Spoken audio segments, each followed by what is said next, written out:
चलिए, good morning to all of you. तो आज हम लोग क्या पढ़ने वाले हैं? फ्री रेडिकल, ठीक है ना। जनरल ऑर्गेनिक केमिस्ट्री में रिएक्शन मैकेनिज्म में कल हम लोगों ने क्या पढ़ा था? कार्बोकैटायन, ठीक है ना। आज हम क्या पढ़ने वाले हैं? Free radical.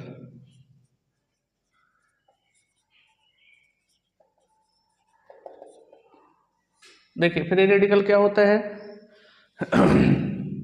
Free radical is form due to homolytic cleavage, ठीक है ना।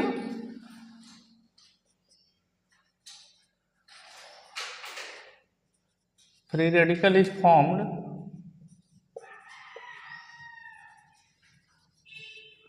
ड्यू टू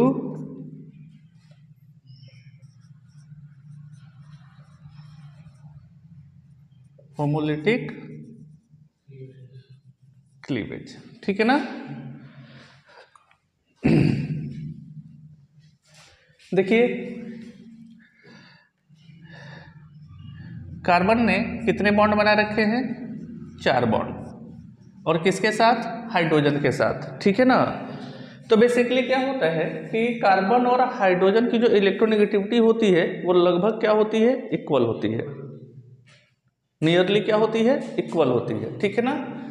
और इस पर्टिकुलर बॉन्ड को बनने में एक इलेक्ट्रॉन किसका पार्टिसिपेट किया होगा? कार्बन का। और एक इलेक्ट्रॉन किसका पार्टिसिपेट किया होगा? हाइड्रोजन का, ठीक है ना। अब देखो, अगर इस बॉन्ड को ब्रेक होना हो और दोनों की इलेक्ट्रोनेगेटिविटी लगभग क्या है? इक्वल है। क्लियर है ना। तो जब ये बॉन्ड ब्रेक होता है तो यह हाइड्रोजन अपना इलेक्ट्रॉन लेकर के और यह कार्बन अपना इलेक्ट्रॉन लेकर के दोनों अपने रिलेशन को खत्म कर लेते हैं, ठीक। बेसिकली अच्छा ये बताइए, इस पर्टिकुलर क्लीवेज में, ठीक है ना, क्या हाइड्रोजन के इलेक्ट्रॉन का लॉस हुआ? हाइड्रोजन के इलेक्ट्रॉन का लॉस हुआ? नहीं। ये अपना इलेक्ट्रॉन लेकर के अलग हो गया, जो बॉन्डिंग में पार्टिसिपेट किए हुए था, तो इसका तो कुछ लॉस नहीं हुआ। क्या कार्बन का लॉस हुआ? इसका भी लॉस नहीं हुआ, क्योंकि इसने जो इलेक्ट्रॉन क्या किया? बॉन्डिंग में पार्टिसिपेट किया था, ये लेकर के अलग हो गया। बोलो, तो होता क्या है कि ये बनता है फ्री रेडिकल, ठीक है ना। तो फ्री रेडिकल पे किसी तरह का कोई चार्ज नहीं होता है। फ्री रेडिकल पे किसी तरह का कोई चार्ज नहीं होता है। क्यों? क्योंकि इसमें किसी भी एटम का अपना कोई इलेक्ट्रॉन, खुद का कोई इलेक्ट्रॉन लॉस नहीं होता है। आगे बात समझ में? तो ये होमोलिटिक क्लीवेज है, जब दोनों अपना अपना इलेक्ट्रॉन लेकर के क्या हो जाए? अलग हो जाए, किसी भी एटम को इलेक्ट्रॉन का लॉस न हो। आगे बात समझ में?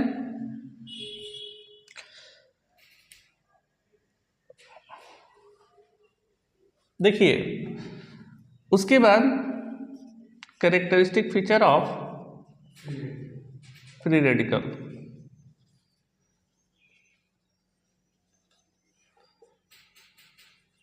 फ्री रेडिकल, ठीक है। अच्छा देखो, फ्री रेडिकल की अगर बात करें तो फ्री रेडिकल कौन कौन से केस में बनते हैं? हमको कैसे पता चलेगा किसी पर्टिकुलर रिएक्शन में कि वहाँ पे फ्री रेडिकल उस पर्टिकुलर रिएक्शन में बन रहा है कि नहीं बन रहा है? कोई भी फ्री रेडिकल किसी पर्टिकुलर रिएक्शन में फॉर्म हो रहा है कि नहीं हो रहा है, वो कैसे पता चलेगा? देखो, हेल्प चाहिए?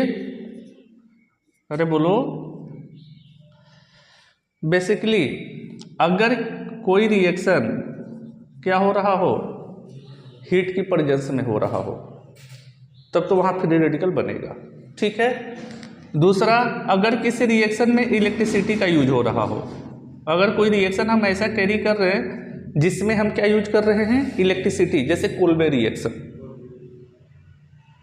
कोल्बे रिएक्शन में हम क्या करते हैं? इलेक्ट्रिसिटी का यूज करते हैं, तो वह पर्टिकुलर रिएक्शन किसके थ्रू जाएगा? फ्री रेडिकल मैकेनिज्म के थ्रू, ठीक है ना। और अगर किसी रिएक्शन में लाइट का यूज कर रहे हो,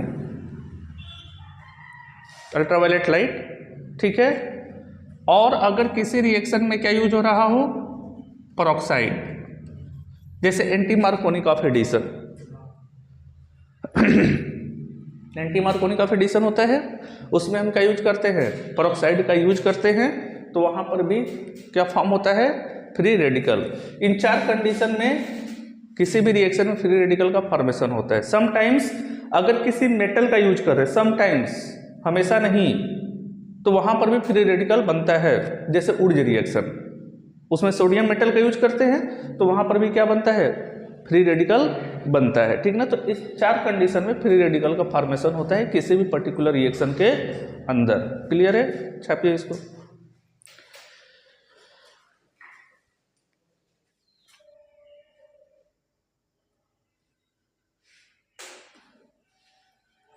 हो गया, हो गया।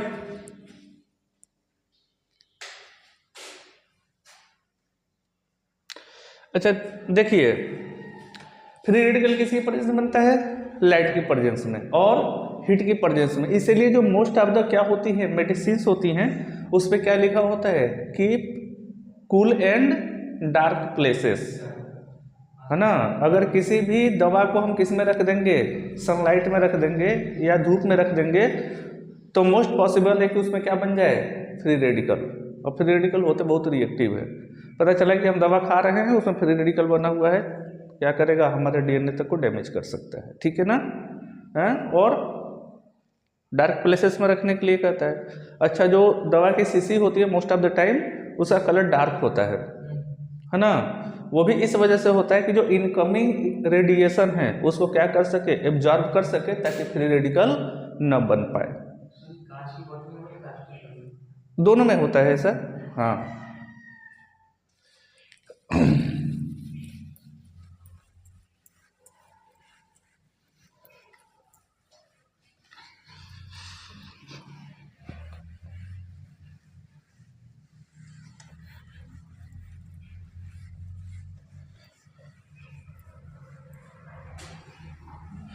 देखिए, फ्री रेडिकल पे जनरली कोई चार्ज नहीं होता है, तो फ्री रेडिकल्स क्या होते हैं, न्यूट्रल स्पीसीज होते हैं, ठीक है ना। तो free radicals are neutral species, free radicals are neutral species, ठीक है ना।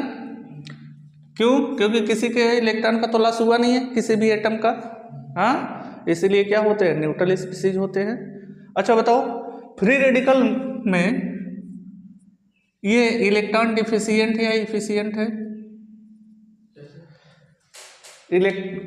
इलेक्ट्रॉन डिफिशिएंट है या एफिशिएंट है, मतलब इसके पास इलेक्ट्रॉन की कमी है या इलेक्ट्रॉन ज़्यादा है, इलेक्ट्रॉन की कमी है। क्यों, इसके वैलेंस शेल में कितना इलेक्ट्रॉन है, 2, 4, 6 और एक ये 7, है ना।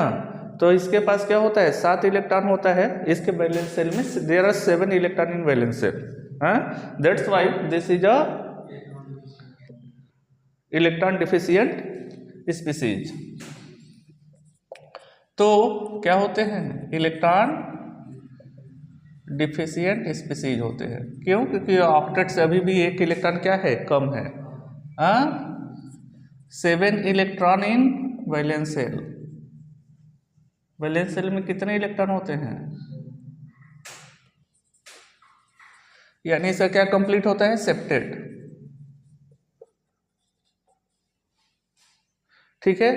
अच्छा, 7 इलेक्ट्रॉन होने की वजह से ये अपने आप में क्या है, ऑड इलेक्ट्रॉन सिस्टम है, हाँ, कह सकते हैं odd electron system, odd electron species है ये, हाँ। और देखो, जहाँ पे ऑड इलेक्ट्रॉन स्पीसीज होता है उसका नेचर पैरामैग्नेटिक हो जाता है, तो जितने भी फ्री रेडिकल्स होते हैं वो क्या होते हैं, पैरामैग्नेटिक इन नेचर। आगे बात समझ में,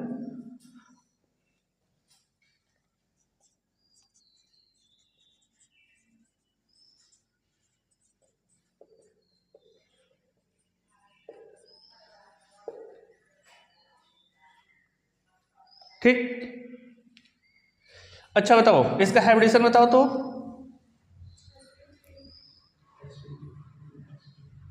sp3 sp2, 3 ही बॉन्ड है ना, 1 2 3, लोन पेयर का एक ही इलेक्ट्रॉन है ना, लोन पेयर के लिए 2 इलेक्ट्रॉन होने चाहिए ना, एक ही इलेक्ट्रॉन है, तो इसका हाइब्रिडाइजेशन क्या हो जाएगा, sp2। हाइब्रिडाइजेशन इसका हो जाएगा sp2। क्लियर है ना। शेप इसका क्या हो जाएगा, sp2 के बाद शेप क्या हो जाएगा, ट्राइंगुलर प्लेनर। ठीक है, ट्राइंगुलर प्लेनर।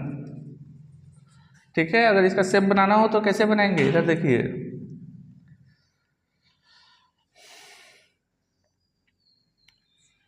ये हाइड्रोजन, ये हाइड्रोजन, ये हाइड्रोजन, हाँ, और इस कार्बन का एक p ऑर्बिटल क्या है, फ्री है, जिसमें कितना इलेक्ट्रॉन है, एक ही इलेक्ट्रॉन है। आगे बात समझ में।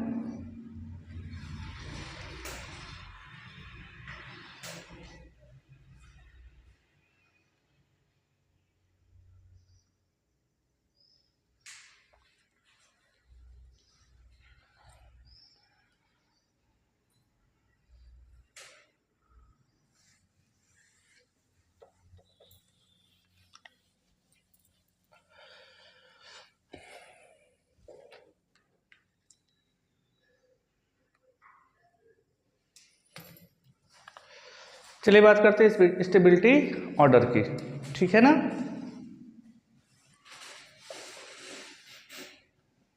स्टेबिलिटी, ठीक है ना। अच्छा देखो, जो हमारा फ्री रेडिकल होता है वो क्या होता है, इलेक्ट्रॉन डिफिशिएंट। तो इस पे अगर ऐसे ग्रुप लगे हों जो इसको इलेक्ट्रॉन की क्या कर रहे हों, सप्लाई कर रहे हों, तब तो ये जा करके क्या होगा, स्टेबल होगा।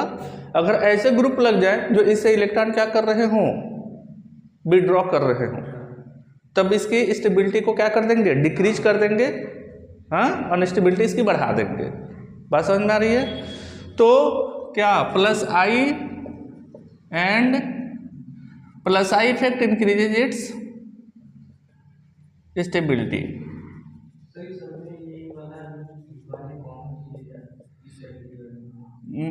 हाँ, माइनस आई डिक्रीजेज स्टेबिलिटी।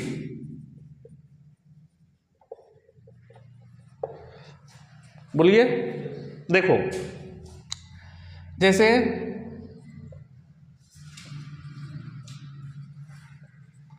ये क्या हो गया, 3 डिग्री फ्री रेडिकल, इसको तीनों तरफ से प्लस आई इफेक्ट मिल रहा है, इधर से भी, इधर से भी और इधर से भी।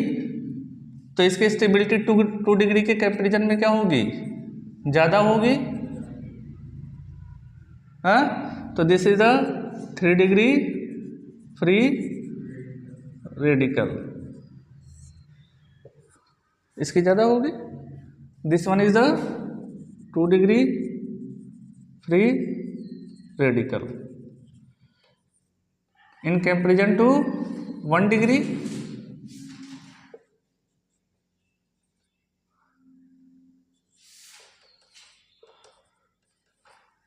ठीक है ना, in comparison to methyl free radical.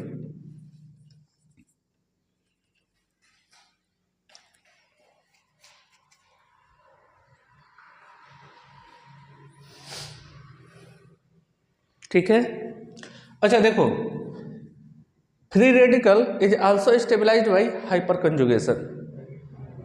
ठीक है ना, कल मैंने हाइपर कंजुगेशन का वो बताया था ना कॉन्सेप्ट, कि हाइपर कंजुगेशन के लिए क्या होना जरूरी है, अल्फा हाइड्रोजन। जिस भी स्पीसीज में अल्फा हाइड्रोजन होता है वहाँ पर हाइपर कंजुगेशन होता है। ठीक है ना, तो free radical also stabilised by hyper conjugation.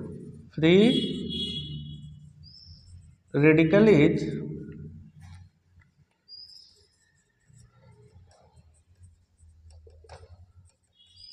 also stabilized by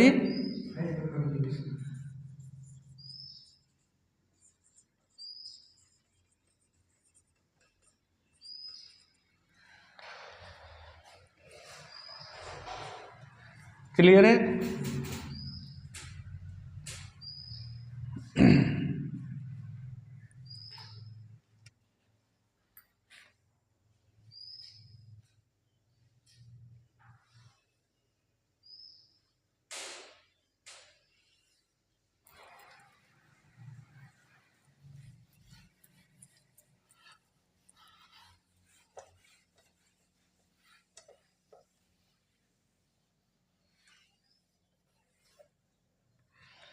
अच्छा देखिए, फ्री रेडिकल जो होता है, ठीक है ना, that is also stabilise by the resonance.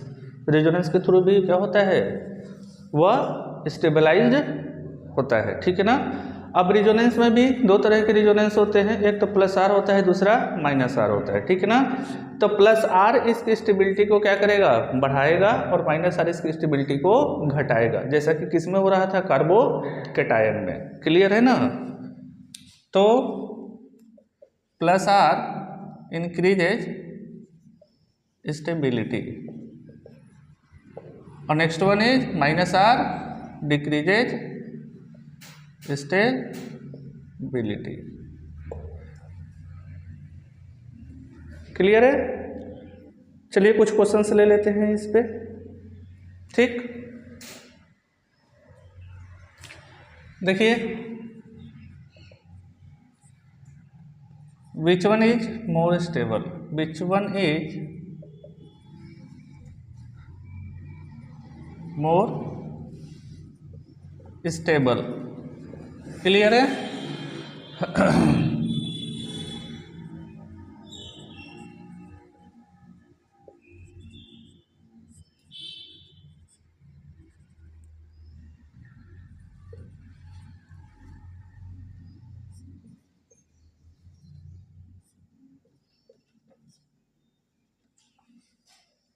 बताइए, दोनों में ज़्यादा स्टेबल कौन है?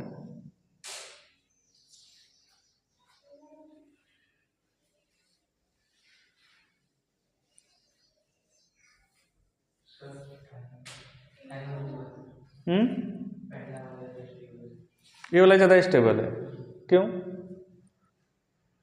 क्वेश्चन इज दैट, क्यों भाई? ये तो पता चलना चाहिए। अगर ये स्टेबल है तो आपके पास प्रॉपर एक्सप्लेनेशन होना चाहिए कि ये ज़्यादा स्टेबल क्यों है। अगर ये स्टेबल है तो ये ज़्यादा स्टेबल क्यों है? अच्छा एक मिनट वेट, चलिए हम आपकी बात पे भी डिस्कस कर लेंगे, एक मिनट। इतना दोनों में क्या है, इतना स्ट्रक्चर तो दोनों में कॉमन है, इसमें तो कोई शक नहीं है। हाँ, दोनों में डिफरेंस कहाँ है, एक पे NO2 लगा है, दूसरे पे क्लोरीन लगा है, और दोनों का पोजीशन भी सेम है। फ्री रेडिकल कार्बन से सेकंड पोजीशन पे, यानी अल्फा कार्बन पे यहाँ पे Cl लगा है, और अल्फा कार्बन यहाँ पे नाइट्रो ग्रुप लगा है, ठीक है ना। अब बताइए, हाँ बताइए क्या बोल रहे थे? Chlorine is more electronegative then NO2, ठीक है ना। अब बताइए माइनस आई इफेक्ट का ऑर्डर बताइए तो जरा। मैंने बताया था ना, जब इंडक्टिव इफेक्ट पढ़ा रहा था तो मैंने माइनस आई इफेक्ट की पूरी सीरीज बनवा रखी थी। बताइए। बस यही दिक्कत है, कॉपी पे जो आप लोग लिखोगे कॉपी पे रह जाएगा, एग्जाम में थोड़ी जाएगा। एग्जाम में तो वही जाएगा जो कहाँ पे होगा।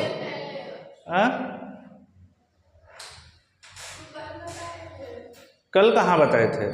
जब हम इंडक्टिव इफेक्ट पढ़ा रहे थे तब बताए थे।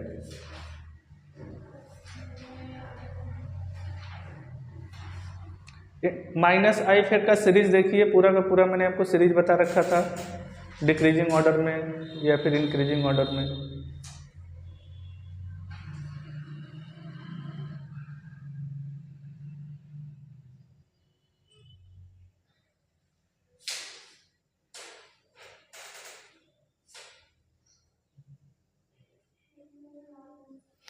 अच्छा देखो, चलो मैं इस क्वेश्चन को अभी मैं बता देता हूँ, ठीक है ना। Basically NO2 minus I effect show करता है, हाँ, और क्लोरीन भी क्या करता है, माइनस आई इफेक्ट शो करता है, ठीक है ना। लेकिन NO2 का माइनस आई इफेक्ट का जो इम्पैक्ट है वो ज़्यादा होता है किससे, क्लोरीन से, ठीक है ना। तो इसका माइनस आई इम्पैक्ट क्या है, कम है, इसका माइनस आई का इम्पैक्ट क्या है, ज़्यादा है, ठीक है ना। तो ये ज़्यादा अनस्टेबल होगा, हाँ, और ये कम अनस्टेबल होगा, मीन्स कि ये ज़्यादा स्टेबल होगा, ये कम स्टेबल होगा, यही ना। छपिए।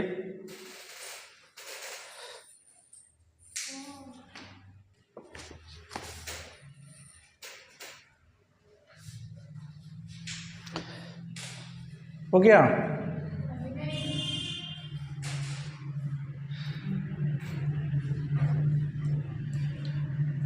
चलिए एक दूसरा क्वेश्चन देख लेते हैं।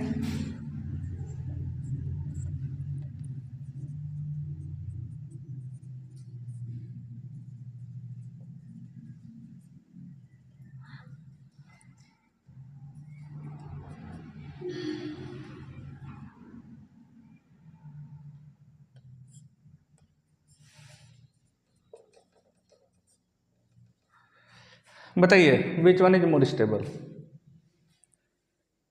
विच वन इज मोर स्टेबल। हाँ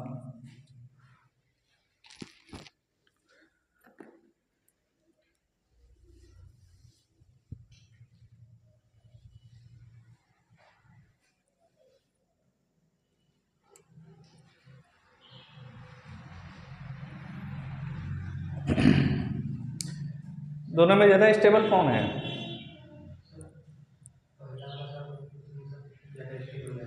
ये वाला ज्यादा स्टेबल है। एक्सप्लेनेशन?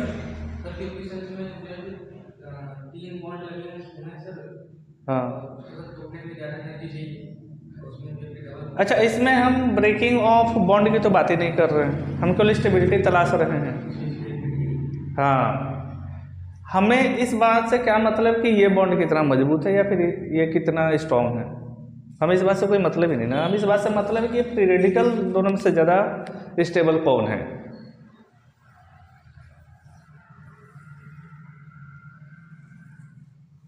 अच्छा बताओ डबल और ट्रिपल बॉन्ड में किसकी इलेक्ट्रोनेगेटिविटी ज़्यादा होती है?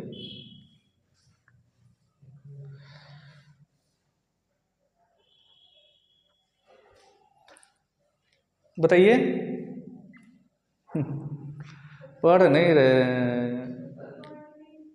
हाँ देखिए एक बात याद रखिए कि more is the S character, more is the S character, greater will be electronegativity, greater will be electro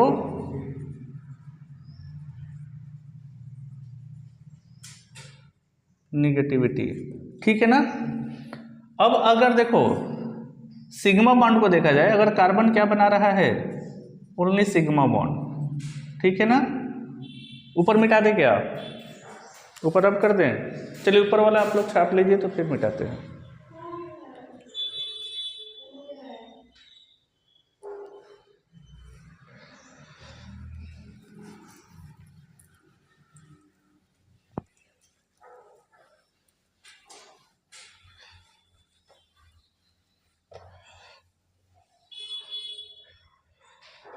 देखिए अगर कार्बन ने केवल क्या बना रखा है, सिग्मा बॉन्ड, ठीक है ना, मतलब सिंगल बॉन्ड बना रखा है, तो बताओ कार्बन का हाइब्रिडाइजेशन क्या होगा? ऐसे मत बनाओ, ऐसे बना लो।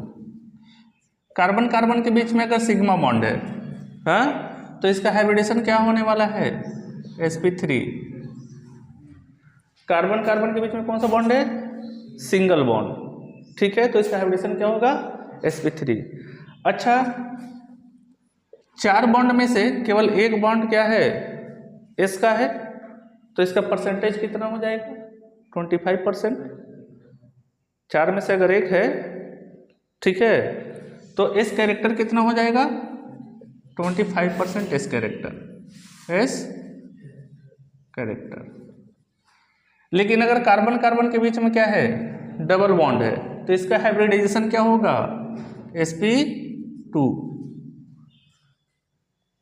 कार्बन कार्बन के बीच में कौन सा बॉन्ड है?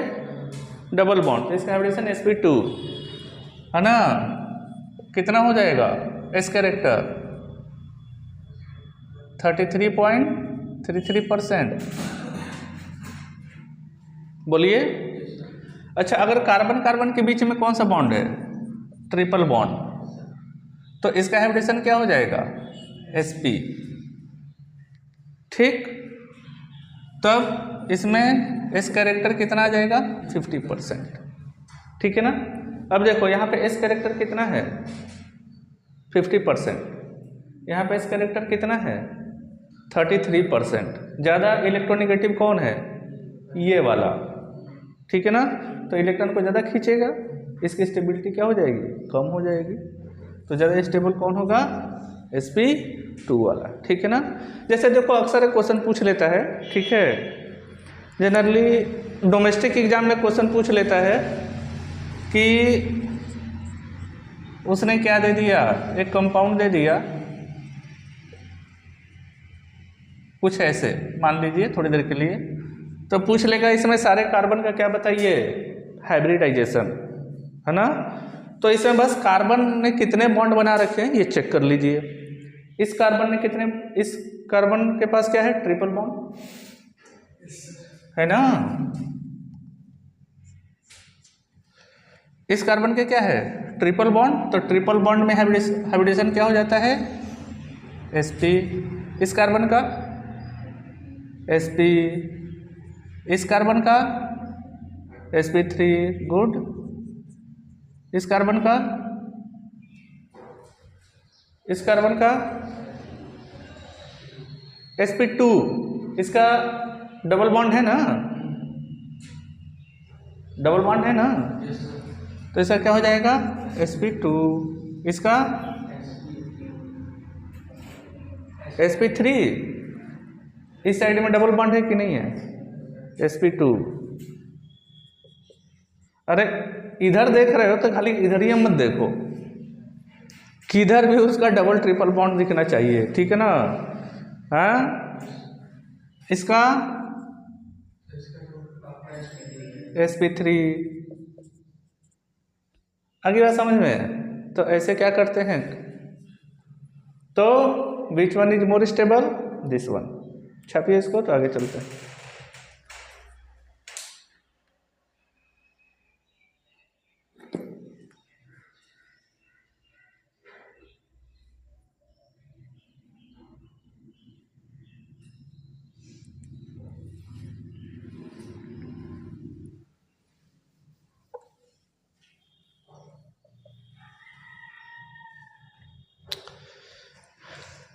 चलिए, arrange the following,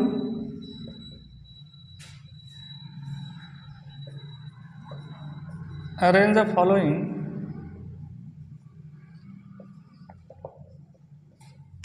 in increasing order of, in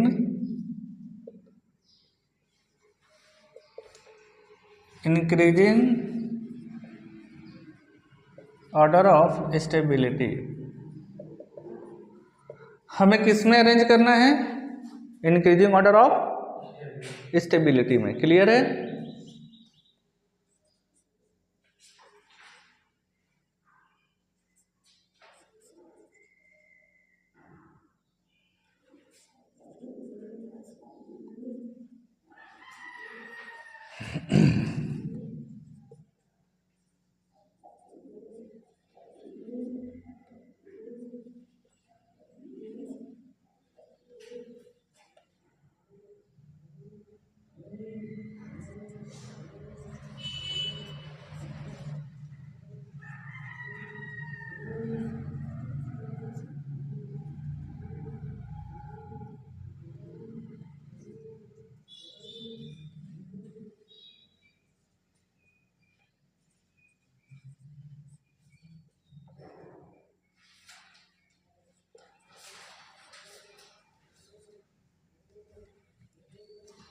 arrange करिए।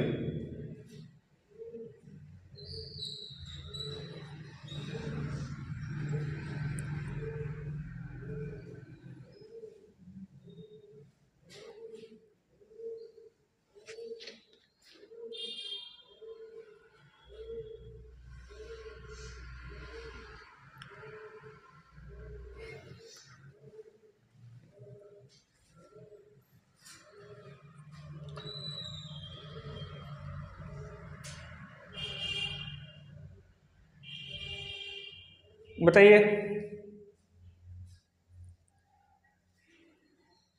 स्टेबिलिटी का ऑर्डर बताइए। अच्छा देखो, नहीं हो पा रहा है, बताइए, ABCD करके बताइए।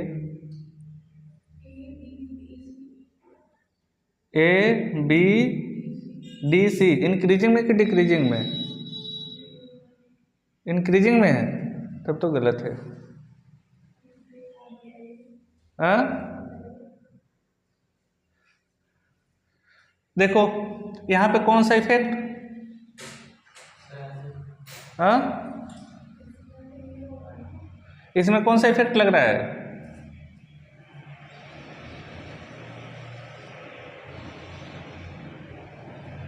This is stabilised by resonance. देखो डबल सिंगल फ्री रेडिकल, इसमें क्या है? रिजोनेंस है। इसमें क्या है? Simply plus I effect. हाँ अच्छा देखो इन तीनों में देखो तो ये वाला स्ट्रक्चर तो तीनों में क्या है? कॉमन है। हाँ है ना जी। यहाँ पे देखो CHO क्या कौन सा इफेक्ट शो करता है? माइनस आई। और OH भी कौन सा इफेक्ट शो करता है? माइनस आई। अब CHO और OH में किसका माइनस आई का इम्पैक्ट ज़्यादा होगा? CHO का। CHO का जो इम्पैक्ट होगा क्या होगा? ज़्यादा होगा, ठीक है ना। तो बताओ ये दोनों तो इन दोनों से ज़्यादा ही स्टेबल होने वाले हैं, लेकिन इन दोनों में सबसे कम स्टेबल कौन होने वाला है? C। तो C की स्टेबिलिटी सबसे कम होगी, फिर D की होगी, फिर B की होगी और सबसे ज़्यादा A की होगी।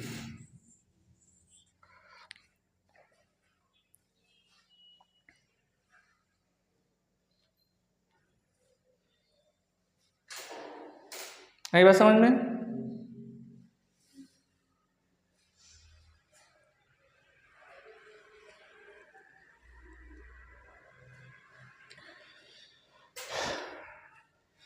एक और क्वेश्चन लेते हैं फिर आगे चलेंगे, कार्बन एनायन भी देखेंगे, ठीक है।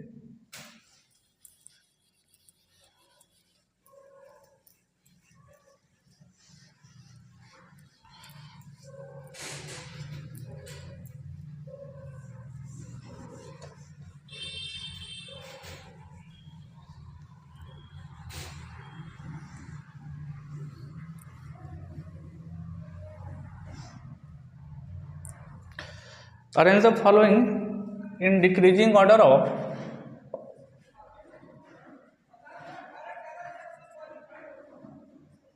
arrange the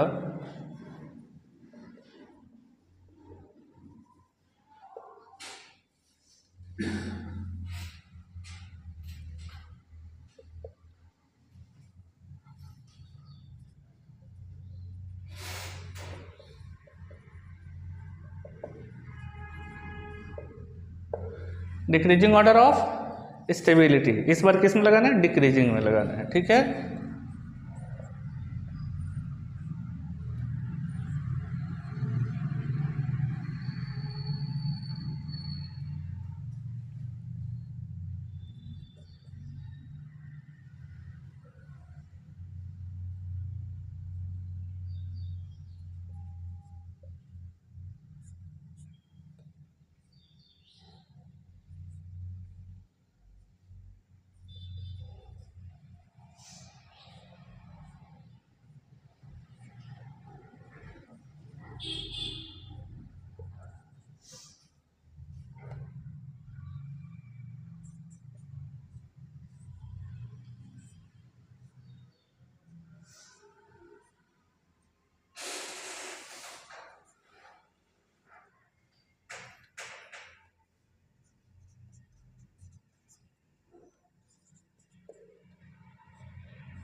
चलिए करिए।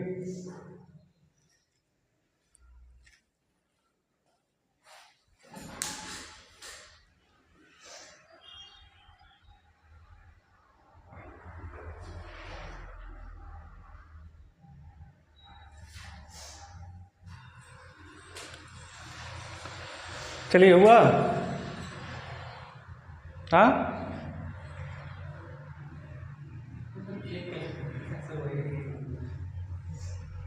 चलिए एक बात तो नोट करके लिख लीजिए, अभी मैं आपको बता देता हूँ। फ्री रेडिकल और कार्बोकैटायन कभी भी मल्टीपल बॉन्ड पे नहीं बनते हैं, सबसे ज़्यादा अनस्टेबिलिटी की कंडीशन होती है वो, ठीक है ना। तो क्या लिखेंगे, free radical and positive charge never appear on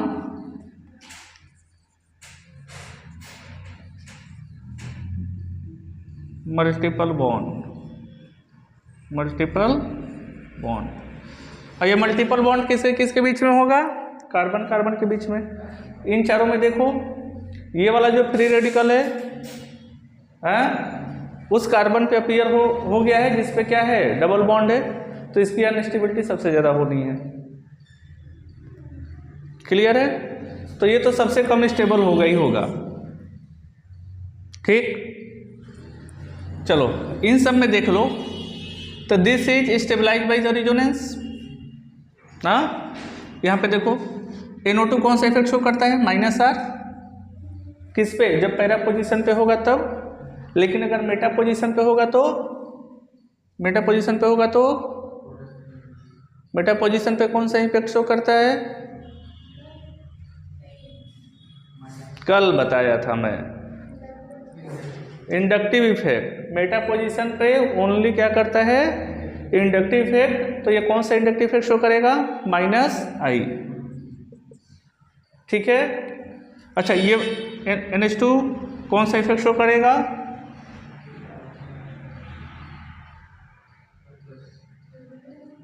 resonance. कौन सा रिजोनेंस, इस पे लोन पेयर है, नाइट्रोजन के ऊपर लोन पेयर है ना, हाँ, जिस पे लोन पेयर होता है वो क्या शो करता है, +R।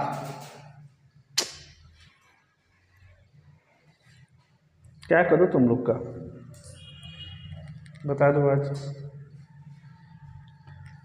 हाँ, चलो देखो, तो बेसिकली सबसे ज़्यादा स्टेबल कौन है, +R वाला, ठीक है। इसकी स्टेबिलिटी सबसे ज़्यादा होगी, किस में लगाना है, डिक्रीजिंग ऑर्डर में लगाना है ना जी। तो C वाले की स्टेबिलिटी सबसे ज़्यादा होगी, इससे कम स्टेबल कौन होने वाला है,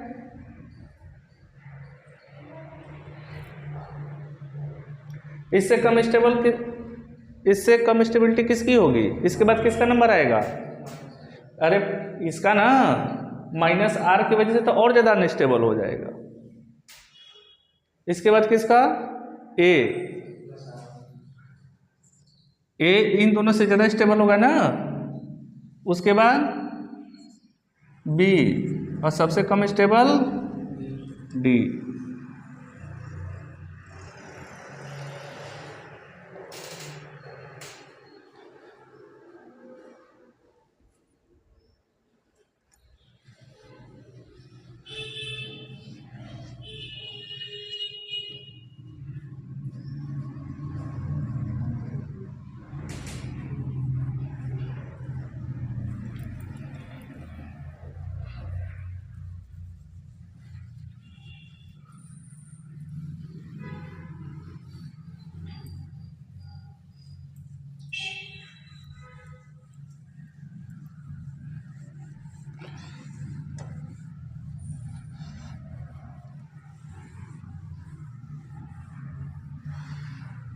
बताओ कौन कौन सा रिएक्शन में फ्री रेडिकल फॉर्म होगा, कौन कौन सा रिएक्शन में फ्री रेडिकल फॉर्म होगा। रिएक्शन की बात कर रहा हूँ, पर्टिकुलर रिएक्शन।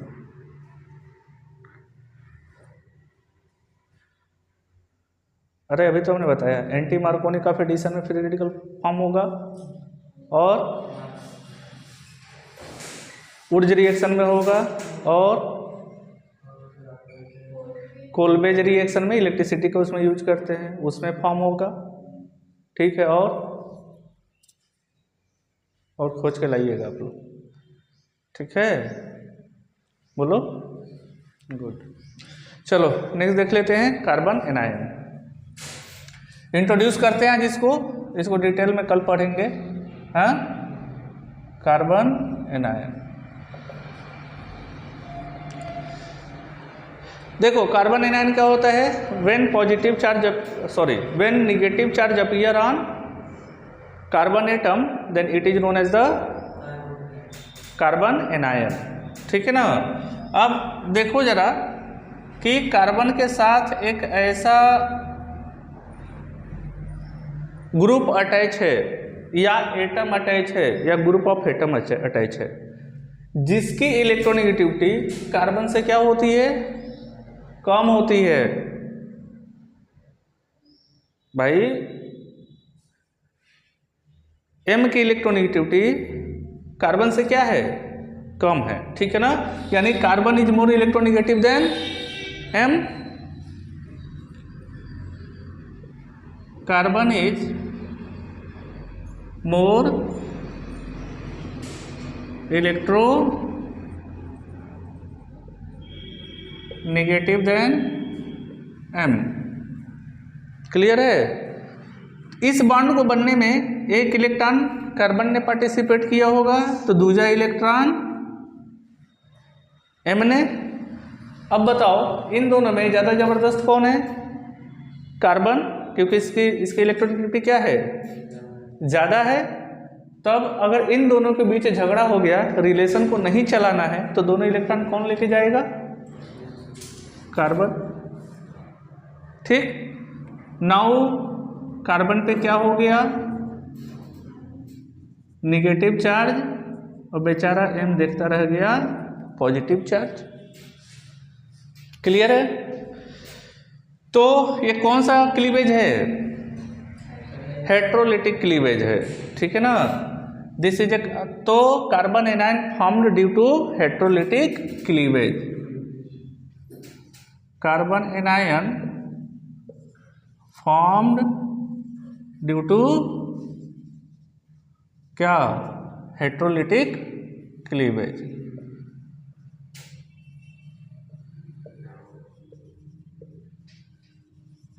ठीक। इस कंडीशन में बन सकता है। अच्छा वेयर M इक्वल टू क्या हो सकता है, मैग्नीशियम, आर्गेनोमेटेलिक कंपाउंड, आर्गेनोमेटेलिक कंपाउंड बताया था ना, हाँ, लिथियम, हाँ, कॉपर एक्सेट्रा। ठीक है।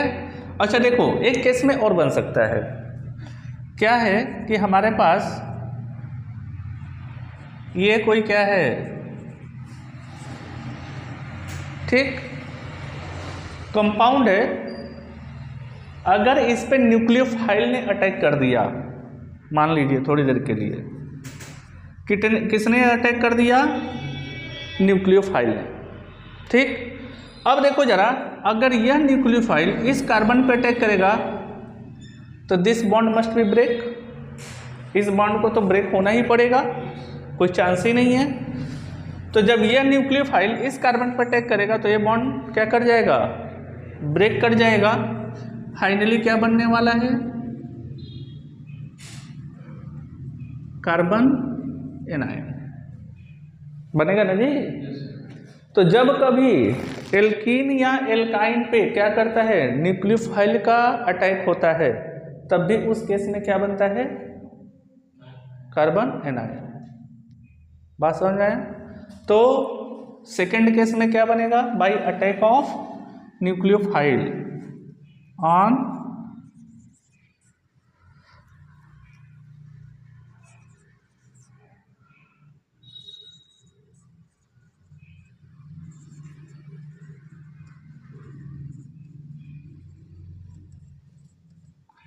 एल्कीन या फिर एल्काइन। बोलो बात समझ में आती है ना, छापिए इतना।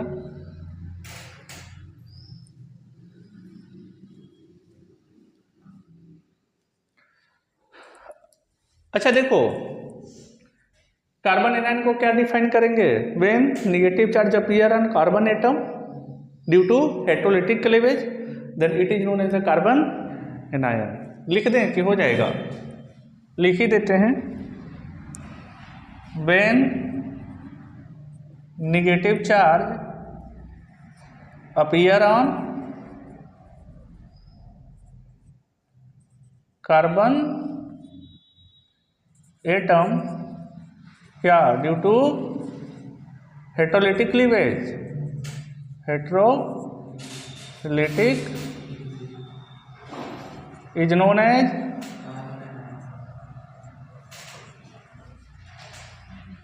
Carbon anion. आगे बात समझ में छपिए इसको।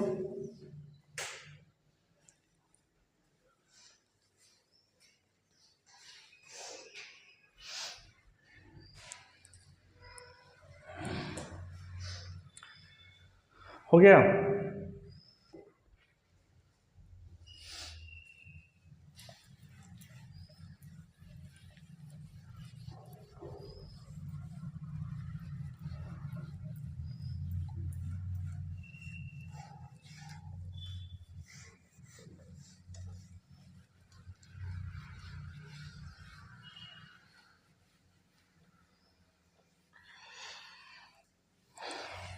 चलो कैरेक्टरिस्टिक फीचर देखते हैं, ठीक है ना।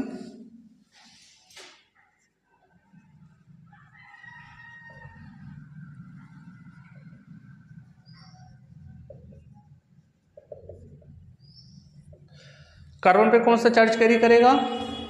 निगेटिव चार्ज, बोलो। कार्बन कैरी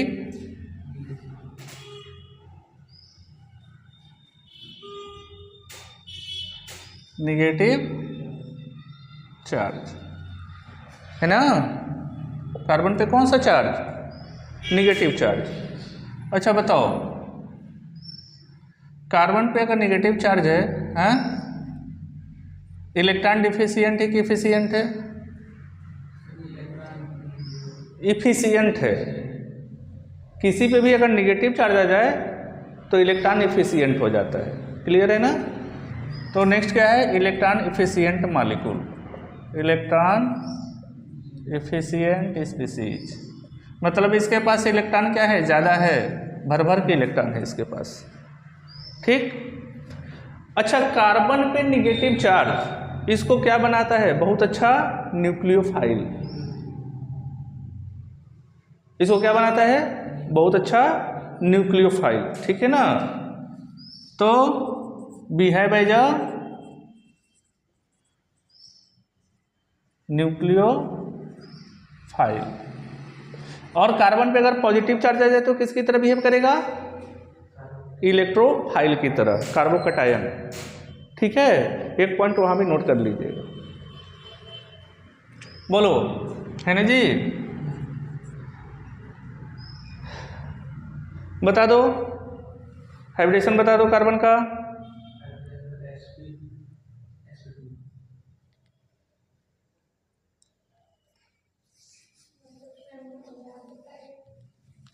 इधर देखो, निगेटिव चार्ज होने का मतलब कि यहाँ पे लोन पेयर, ठीक है। तो कितने बॉन्ड हो गए? 1 2 3 और 1 4। हाइब्रिडेशन क्या हो जाएगा? sp3, ठीक है ना। sp3 hybridisation. अच्छा, इसका शेप क्या हो जाएगा? शेप इसका इंटरेस्टिंग है, टेट्राहेड्रल। शेप इसका क्या होगा? टेट्राहेड्रल। चलो देख लेते हैं। कार्बन पे कितने बॉन्ड हैं?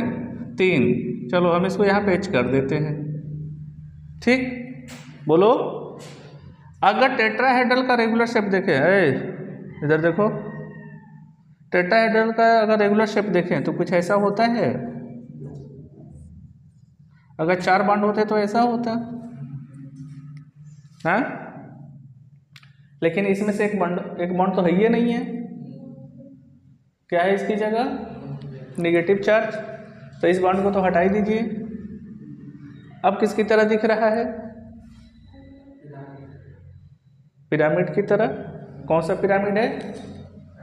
ट्रायंगुलर पिरामिडल, ठीक है ना। अब इसको क्या कह लेंगे? Distorted tetrahedral. इसको और क्या कह सकते हैं?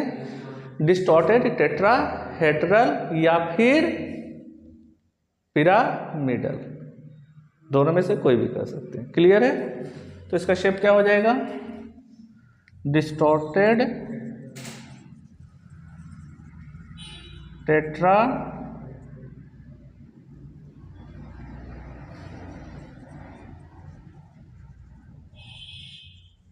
या फिर इसको क्या कह सकते हैं? पिरामिडल। बोलो, बात समझ में आई? छापिए और इसकी आगे की कहानी कल देखेंगे।